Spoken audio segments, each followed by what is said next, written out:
Tomas Rosicky, the little Mozart, a decade at Arsenal, a special talent as described by Arsene Wenger. Now Rosicky, my word, what a goal! What a strike! Unbelievable effort by Rosicky. Arsenal double their lead. One of Arsenal's best number 7s. If you got to watch Arsenal in the late 2000s, you know exactly how entertaining that team was, and one of the main reasons was Tomas Rosicky.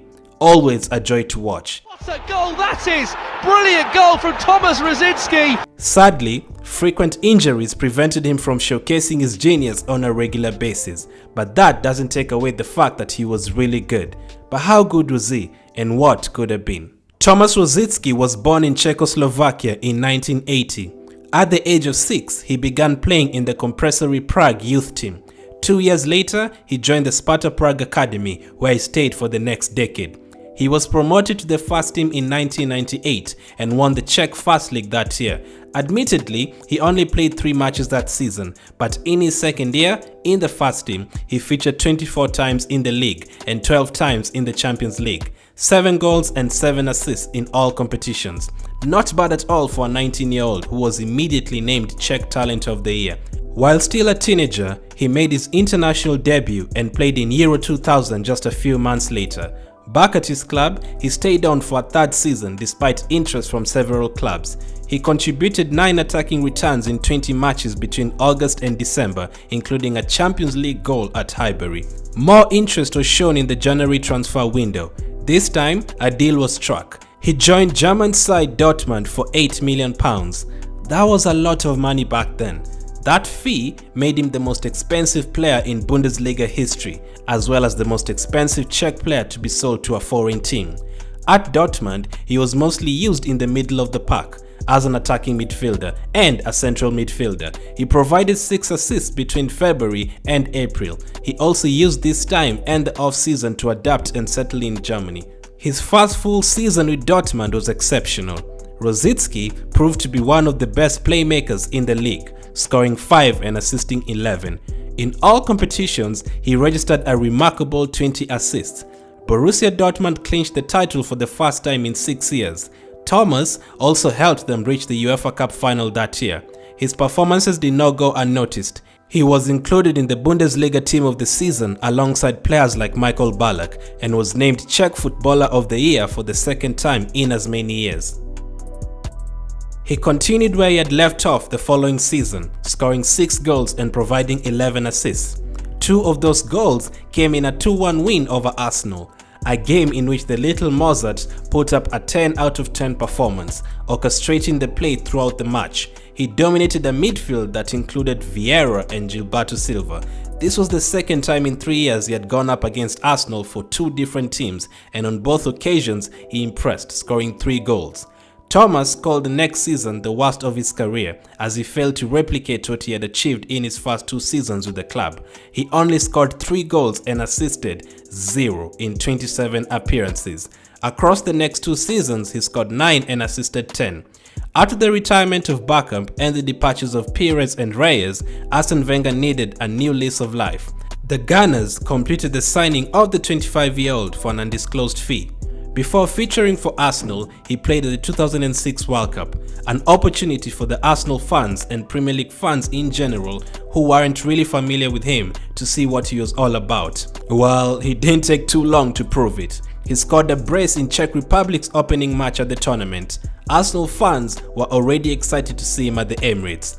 For most of his 9 years in Czech Republic and Germany, he played in midfield positions. When he joined Arsenal, he mostly played on the left wing, with the likes of Fabregas, Flamini and Gilberto being preferred in the central areas. He made his Arsenal debut in a Champions League qualifier against Dinamo Zagreb and a month later scored his first goal in the same competition, a brilliant strike from outside the box. Another highlight of that season was the brace he scored at Anfield in the League Cup.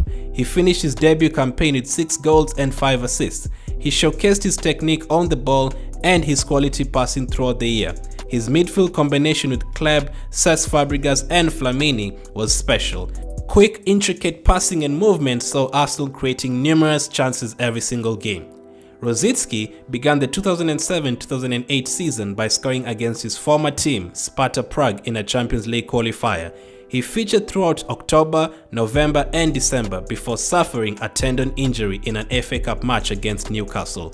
He missed the rest of the 2007-2008 season, and to make it worse, he missed the entirety of the next season too.